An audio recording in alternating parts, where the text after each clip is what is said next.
Spain টাকা দিয়ে বিশ্বকাপ কিনেছে? আপনার বিশ্বাস নাও হতে পারে, কিন্তু আজ যে তথ্যগুলো আপনি দেখতে যাচ্ছেন সেগুলো শুনে হয়তো আপনিও প্রশ্ন করতে বাধ্য হবেন। 2026 বিশ্বকাপ কি সত্যিই শুধুই একটি ফুটবল টুর্নামেন্ট ছিল, নাকি সবকিছু আগেই পরিকল্পনা করা হয়েছিল? কেন একের পর এক অদ্ভুত ঘটনা শুধু স্পেনের পথই সহজ করে দিল? কেন গুরুত্বপূর্ণ ম্যাচগুলোতে প্রতিপক্ষের তারকা খেলোয়াড়েরাই হঠাৎ মাঠ ছাড়লেন? এগুলো কি শুধুই কাকতালীয়, নাকি এর পেছনে লুকিয়ে আছে এমন এক রহস্য যা এখনো বিশ্বের সামনে আসেনি? চলুন শুরু থেকে শেষ পর্যন্ত পুরো বিষয়টি জেনে নেওয়া যাক। আগে ফাইনাল নিয়ে একটু কথা বলি। আর্জেন্টিনা বনাম স্পেন ম্যাচে অনেক নাটক হয়েছে। বিশেষ করে ড্রেসিং রুমের সেই ভাইরাল ভিডিওর রহস্য আজও কেউ জানে না। তবে কিছু একটা হয়েছিল। চলুন এবার মূল প্রসঙ্গে আসা যাক। স্পেনকে ফিফা সবসময় সুবিধা দিয়েছে।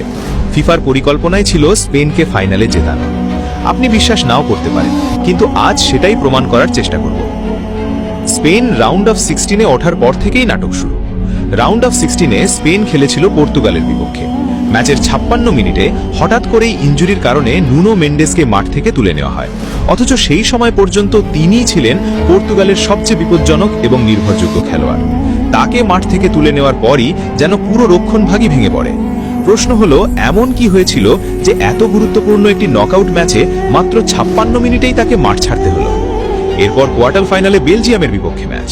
70 মিনিট পর্যন্ত স্কোর ছিল 1-1।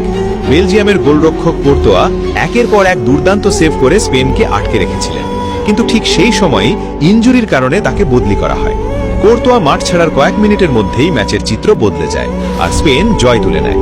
তাহলে কি সত্যিই ইনজুরি ছিল, নাকি এর পেছনে ছিল অন্য কোনো রহস্য?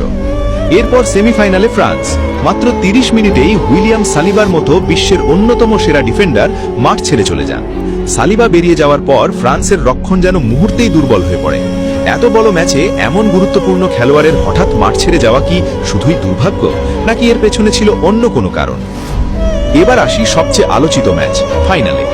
ফাইনাল ম্যাচের শুরুতেই আর্জেন্টিনার ড্রেসিং রুমে অশান্তি লাগে। সেখানে কিছু একটা হয়েছিল। এ কারণেই লিওনেল মেসি বলেছিলেন, সবাই শান্ত হও, যা হয়েছে ভুলে যাও, আমাদের খেলায় মনোযোগ দিতে হবে।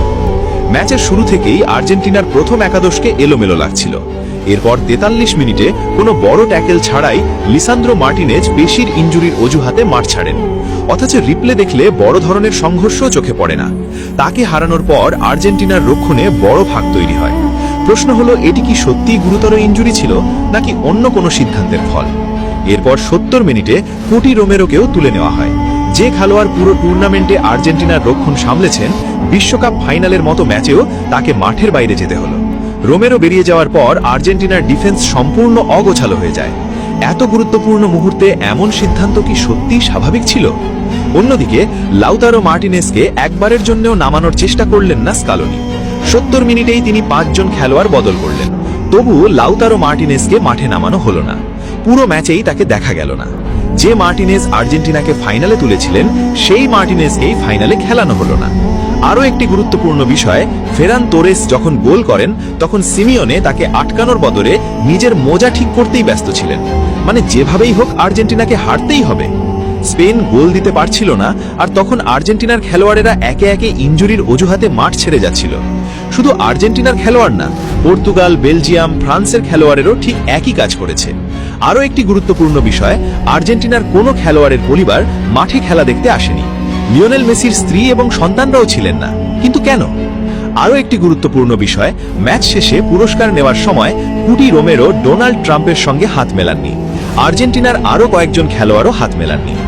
এখন আমার প্রশ্ন হলো, স্পেনের বিপক্ষেই কেন Nuno Mendes, Karatoya, Saliba, Lisandro Martinez এবং কুটি রোমেরোর মতো তারকা খেলোয়াড়দের ইনজুরিতে পড়তে হয়?